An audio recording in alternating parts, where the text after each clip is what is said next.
Ahojte, dnes vám ukážeme, ako si doma jednoducho pripravíte prepustené maslo ghee.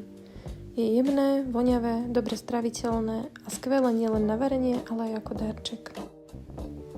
Maslo vložíme do hrnca a na silnejšom ohni ho necháme rozpustiť.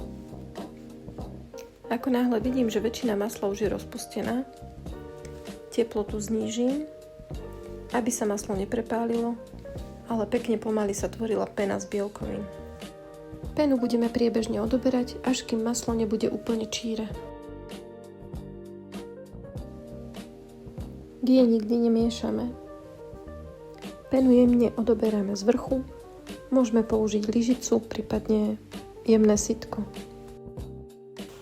Pena, ktorá zostala na vrchu, sú mliečne bielkoviny a voda. Môžete ju použiť napríklad do kaše, ryže alebo ju pridať do polievky pre chuť. Postupne sa nám maslo pekne vyčíri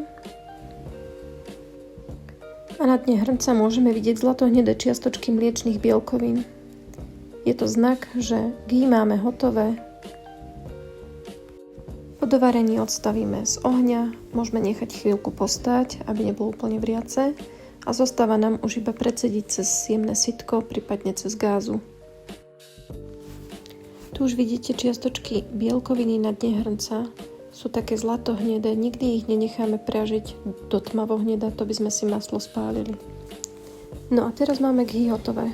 Pomalým pražením sa krásne oddelil čistý tuk od mliečnych bielkovín. Vzniklo nám stabilné voňavé ghee, ktoré môžeme skladovať v chladničke pokojne aj pol roka. Ďakujeme, že ste si video pozreli a budeme radi, ak si výrobu ghee doma vyskúšate.